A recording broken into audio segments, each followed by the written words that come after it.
Good Saturday afternoon. Started off the day at lunchtime spilling sauce all over my nice clothes. So I have to wash them again. So I'm back in my pajamas for the rest of the day. So I wanted to talk a little bit about my upcoming book Thrice and how it even came into existence. Because it wasn't supposed to exist. I had a planned list of titles, the books I was going to write in this series of books. And even the Primogenial, which is a book that I most recently published, wasn't supposed to exist, but also Roe v. Wade wasn't supposed to be overturned. And I was really sick and angry about it, and all this book idea just fell into my head all at one time. So I knew that it had to exist. When I was in the process of writing the Primogenial, I had gotten to a point where I was just stuck. I had a writer's block, right? So the way I overcome writer's block is just to write something else. And eventually I get out of the block. So I started writing the original version of Thrice. And this is how I came up with the original idea. And how it turned into what it is now, I don't know, really, particularly how, because it's a completely different plot, completely. I, at the time, had been binge watching Black Mirror, and I was watching all the episodes where the people put the little microchip in their brain and, be able to mentally connect in the video game or whatever. Brain downloads, brain chips. And I had a dream one night, and it was me, and I'm pretty sure I was in California, in Southern California, and I was married to this wealthy guy who's also a fancy pants guy on the fancy pants clothes and those fancy pants friends, and I, being me, just continued to be me.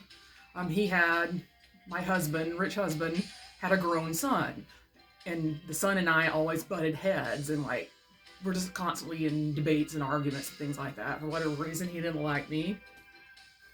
And then one day we were having an argument in the middle of this soiree, this fancy party, whether or not a certain word existed, and it might have been curmudgeonly. I can't remember what the word was that he was saying wasn't a word, and I was saying it was a word. Why doesn't he just use the internet and find out? And he's supposed to stand there and argue with me. So when I woke up from that, I'm just sitting around kind of recalling the dream, and then all of a sudden, I got this idea that I was going to write a story about this couple who have 3 chances to be together. Pretty much what happens is they meet up under unusual circumstances at Frelli's Pizza. He being Sebastian, is not getting beaten up like he is in the current version. They just kind of meet at the pizza restaurant, and there's some antagonist that's in the restaurant live streaming, being antagonizing to the guest of the restaurant, the bar part of the restaurant. And Harlow was just really angry about it because her first husband, Trevor, who in that version was not gay, in fact, they were a very typical couple, but he was fucked up. Trevor, he was fucked up. But what had happened to Trevor, he just like in the current version, he tried to disarm a guy with a gun holding his girlfriend or ex-girlfriend hostage and got shot. And in the original version, the guy's live streaming it as he's doing the crime. So Harlow really does not like live streaming. It makes her angry. And she doesn't like public antagonistic people. She doesn't like violent men. So she basically rips him a new asshole, screaming at him. And that tempts Sebastian, who's there with his sister Sarah. In the original version, they're really close. Sarah says, bring her over to the table. We need to talk to her. This fate. You're supposed to meet this girl. This Sarah believes in fate and all that supernatural stuff. So they quickly get together. In this case, Harlow and Sebastian actually are together. In the original version, Sebastian's about 10 years younger, and he's about the same height and looks. I just think he was a little more of a substantial body build than the current Sebastian. Otherwise, it looks the same.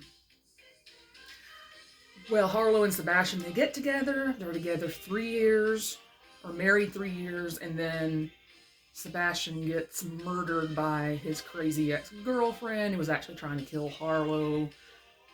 And in the midst of all this, within the marriage, Sebastian already had a partner because he was poly.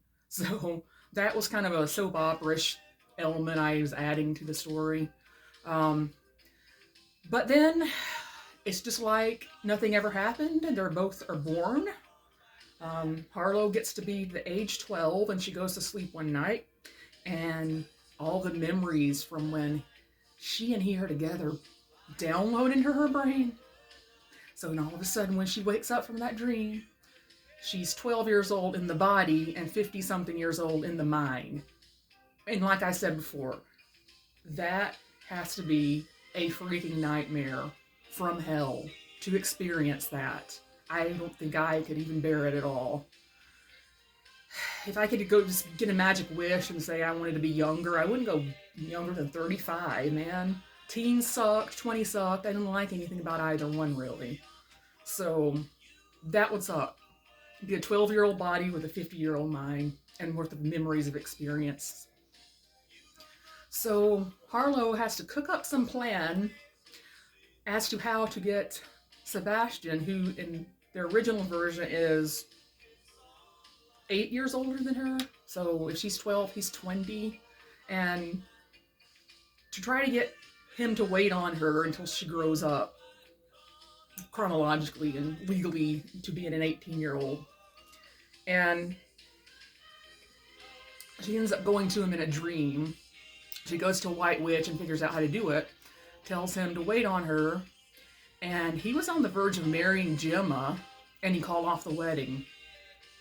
But then, like I said, when I've talked about this before, Harlow, who's under the control of her aunt, not her parents that she insisted on leaving because they're abusive parents, the aunt is controlling her in a different way than her parents were controlling her. Her aunt wants her to be her little carbon copy and like the little activist and, be your own woman before you go find this love. So she waits until she's 25 years old to even go seek Sebastian out, who at this point is just given up that this woman from his dream is ever going to come find him. And in fact, he questions her about that later. So that was kind of one of those things where I didn't like Harlow. At that point, I started to dislike her. And as it turns out, they're together again the 3 years.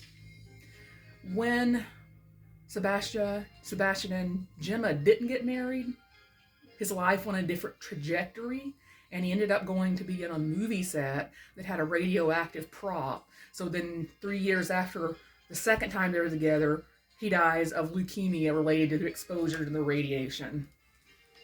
So there he is dead again once after 3 years. So then the third time, the Earth figures, okay, I gotta change something up just a little bit, because clearly my plan to get these two people together forever is not working.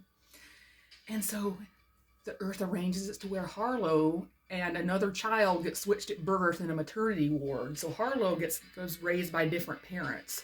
Never has the meddling aunt, never has the abusive parents. Her parents are actually very nurturing, and she wants to be, or she is, a concert pianist.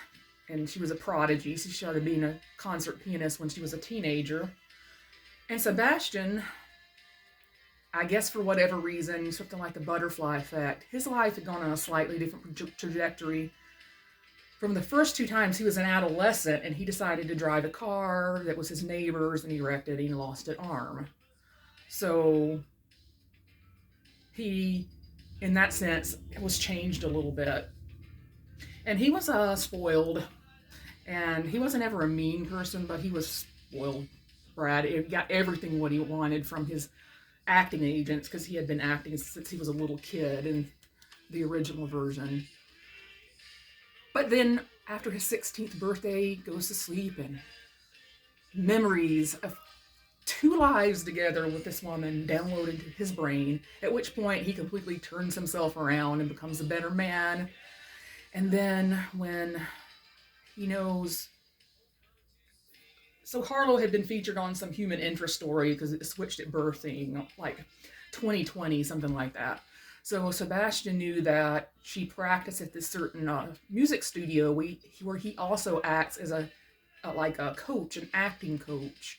So one day he comes in when she's practicing on the piano and tries to convince her to go on a date with him. And she's like, I don't date because I'm only 18 and the that are my age are too immature, and men that aren't too immature are too old for me. And so, but he finally convinces her to go on a date, and they go next door, have a sandwich. He tells her the back history of the pair of them, and of course she's not going to believe him right off the bat. She's going to think he's a nut. But then she gets a little kick in the gut, and she gets a little flash of a memory for the first time they were together. And then at that point, she believes him. They end up married. They end up resurrecting the band Thrice with her mother, and Sebastian, and another musician. And they end up going around touring with a 90s grunge band, which at first it was like a big mockery. It's like shitty 80s hair band and grunge band. How do they even match up?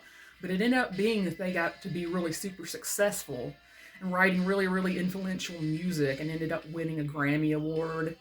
And I ended the story with them talking about getting the award, and they were still alive, and Sebastian was still alive.